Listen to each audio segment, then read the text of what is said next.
We'll continue about this same topic, connecting people. We know that connecting people and interacting with people is generating terabytes of data. And that social network like LinkedIn is contributing a lot to big data technologies. Facebook is also a big contributor to this technology. But Facebook is not only connecting people to people, they are connecting people to action with the world. And our next chat will be about this very topic. Can Facebook connect the world? So we are pleased to welcome here Vaughn Smith, who is a VP of Mobile Partnership at Facebook, and also a true believer of big data. And this Fireside chat will be moderated by Barrett, Parkman, DRC Chief Marketing Officer. Please welcome them.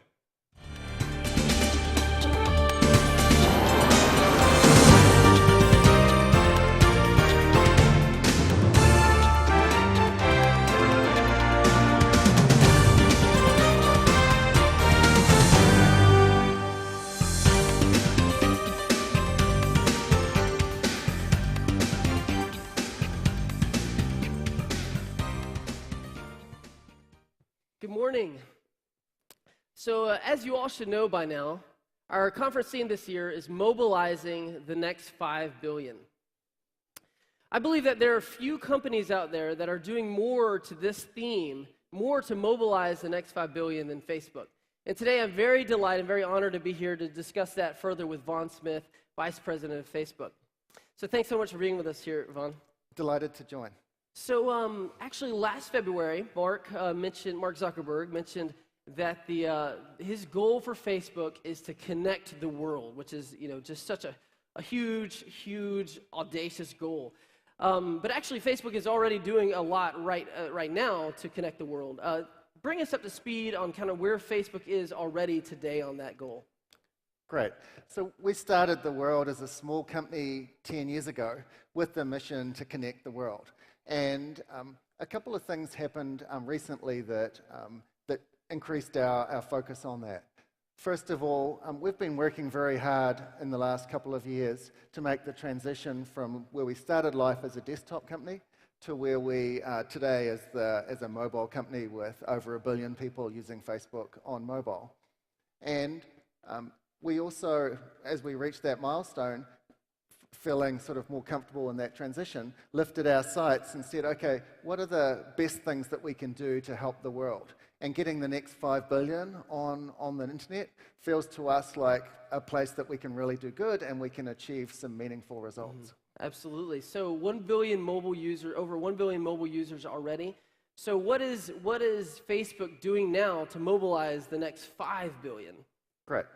So let me step back for a second. So last year, I was in Botswana on safari with my kids and my wife, and I was looking out over the plains, and I saw a termite mound with about 10 people standing on top of it. And that might seem unusual, right? Because there's sort of leopards and lions and stuff running around. And I asked my guide, what's happening? And he said, well, that's one of the only places in this area where you can get cell phone coverage. And it turns out that 90% of the people in the world have ready access to cellular coverage, but only 1/3 of them are on the internet. So the issue clearly isn't the technology or the networks. It's because those 2/3 of the world's population that are not online think that the benefits of being on the internet are lower than the costs.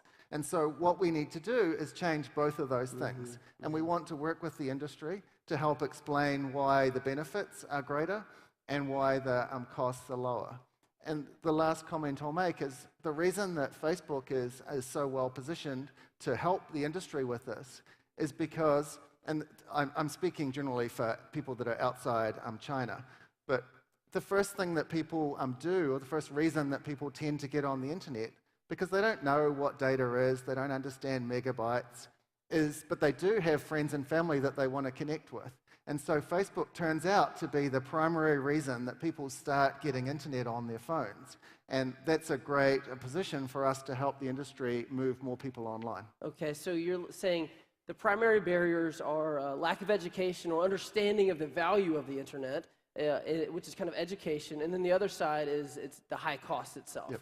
right? So how is Facebook addressing those specific barriers? Great.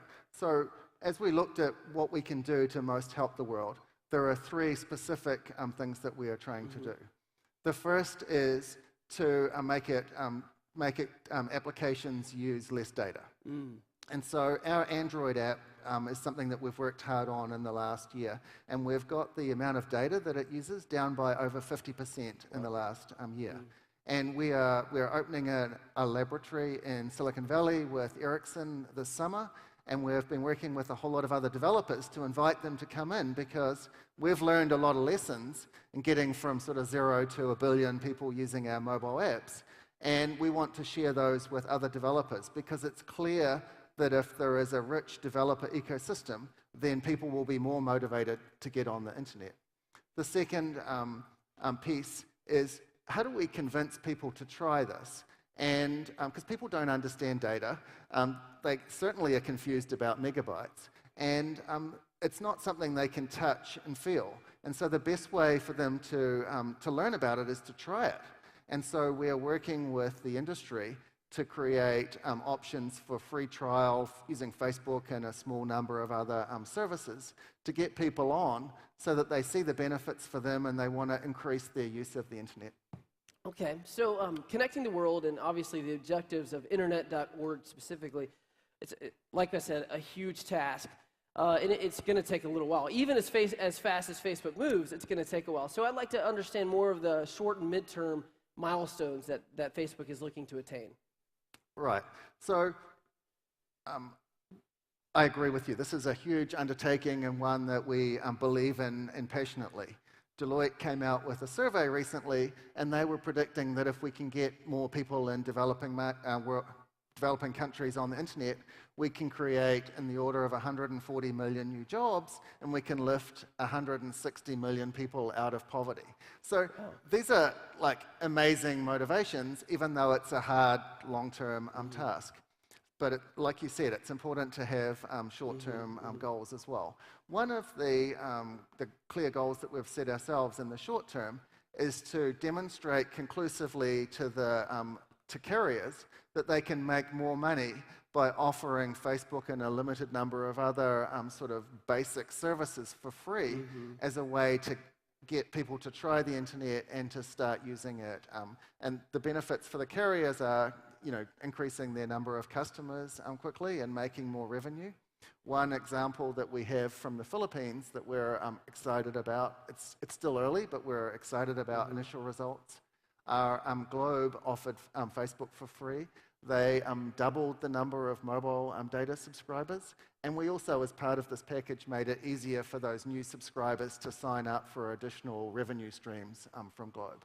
So that would be an example of the type of short-term milestones. Okay, right on, right on.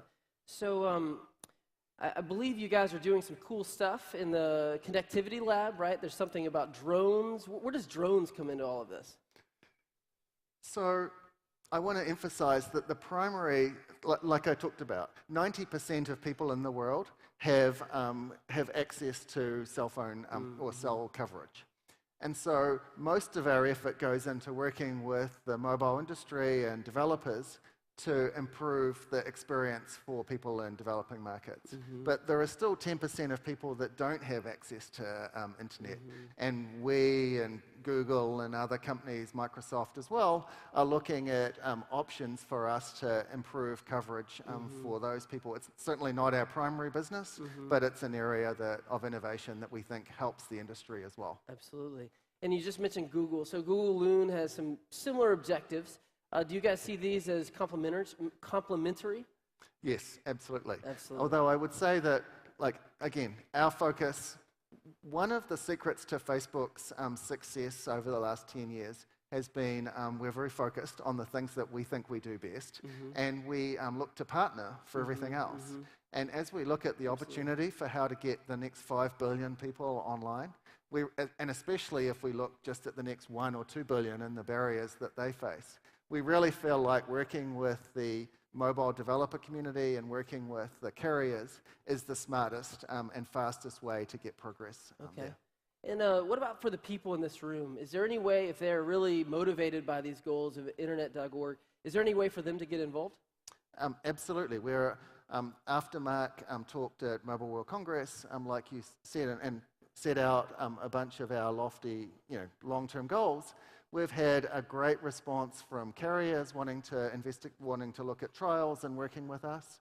And I would also, want to encourage all of the mobile developers in the industry to work with us and look at what we're doing to reduce bandwidth usage and create experiences that work for people on poorer performing networks than what most of us live with day to day, use less battery, etc. So considering where Facebook is today, considering their internet.org strategy, clearly Facebook is on a path to connecting the world, there's no doubt. But clearly there's also some major barriers. Obviously China, where Facebook penetration is among the lowest in the world. So obviously we all like to know, what is Facebook's plan and next steps for China? So we have a rapidly growing business in China helping people that are exporting. So exporters from China reaching customers around the world. We've got 1.3 billion people on Facebook. It turns out that marketing to those people from China works really well. We also have thousands of developers that are growing their businesses rapidly using Facebook to distribute and reach customers outside China. I was talking to Dan in the speaker prep room, who's the CEO of Fun Plus, which is one of our favorite partners. And the reason that we like Fun Plus so much is because one of their games has the single highest retention rate of any game on Facebook. And that means that people on Facebook are loving the games, and it's great to see that type of quality content being created out of China. Are there other examples of how Facebook is helping Chinese companies specifically to grow globally? One of my favorite exporters is wholesaledress.net, and they're a specialty apparel and jewelry retailer. And they market to many countries around the world. They did some testing of turning off their other marketing channels in different countries. And what they found is that Facebook was the single best method for them to reach customers around the world. And so I think we have a number of examples like that. I'm proud to say that our head of Greater China, who's based in Hong Kong, was speaking here earlier, and I think she had a packed audience. And she was also talking about how we can help exporters. So we would if you're interested in that, we would love to talk more. Okay, right on. So obviously the biggest acquisition of the year, and one of the biggest acquisitions of a VC-backed startup in history, I believe, WhatsApp. So where does WhatsApp, obviously they're on their way to 1 billion users themselves. Beyond that, where does WhatsApp play into this overall connecting the world strategy and internet.org? So it turns out it's very aligned. WhatsApp is just down the road from us, and we've known them for a while. One of the things that Mark and Jon, the CEO of WhatsApp, were talking about was how to collaborate on internet.org and connecting the next 5 billion people. And it turns out if you look at what the #1 mobile application is in almost all countries around the world, China and a few others accepted, the #1 app is either WhatsApp or Facebook. And so we feel like together we can be even more successful connecting the next 5 billion people and giving people clear reasons to try the internet. And on to the next acquisition, of course, is Oculus Rift, another fairly large, well, previous to WhatsApp, we would have said it's a massive acquisition, but now WhatsApp has just changed everything. But Oculus Rift, it doesn't have such a clear connection to the overall vision of Google. Excuse me, Facebook. Sorry, major mistake. I'm sure the media will pick up on that. So how is Oculus Rift directly related to this goal of connecting the world? So, WhatsApp clearly very related. Oculus less so. The background there is that I think 2 years ago when we went public, the media and analysts were criticizing Facebook correctly for being slow to transition from desktop to mobile. And we see that there are going to be other transitions in the future. And we feel like we've got the luxury of being more forward-thinking and more prepared for future transitions. Okay, so it's basically an attempt to make sure you're ahead of the curve on future technologies. Is that right? Okay, so let's move on to specifically, more recently, Facebook's announcement of Q1 revenue was $2.5 billion, ahead of all estimates. $2.27 billion is advertising revenue, 57% of that from mobile. Which, congrats, by the way. I know you play a large role in that personally. Thank you. And I know that, let's compare that to 2 years ago, 2012, actually, when you first spoke at GMIC SV in 2012. Thereabouts, the Q1 revenue was $1.5 billion, 23%, only 23%, as opposed to 57% was mobile. So that's just incredible growth in just 2 years, and shows an amazing move from desktop or traditional internet to mobile for Facebook. Can you tell us what are the primary strategies that have brought us to this point? So it's almost easier to talk about all the mistakes we've made on the way through getting to this point, because I think we were slow to embrace mobile, like we talked about. 2 years ago, we really didn't have any ads on mobile. And so some of the things that I think served us best is we made a hard pivot as a company. New products were going to be developed on mobile first. We really think of ourselves as a mobile first company.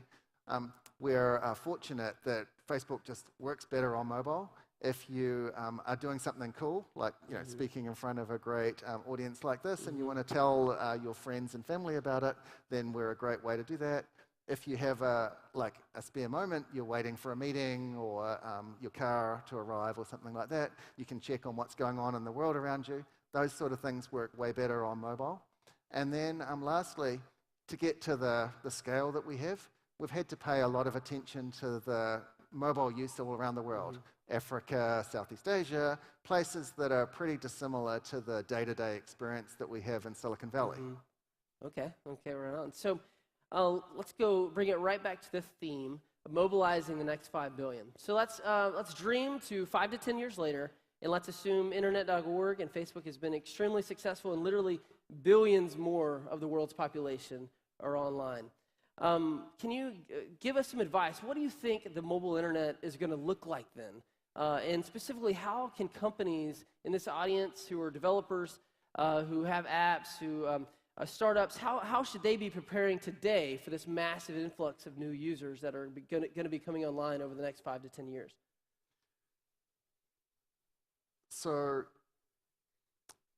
in 10 years, we think the internet is going to be so pervasive that you won't think of it like today. And so we're probably more excited about how society is going to change. And we really feel like there's this massive transition to the knowledge economy, where value is created as much through ideas and knowledge as it is through ownership of resources like coal or oil or physical assets. And we think that is really exciting for the world, and it's really motivating for us to try and have greater world participation in that opportunity. And bringing more of the world's population onto the internet will enable that. Okay. So I think I have time for one last question.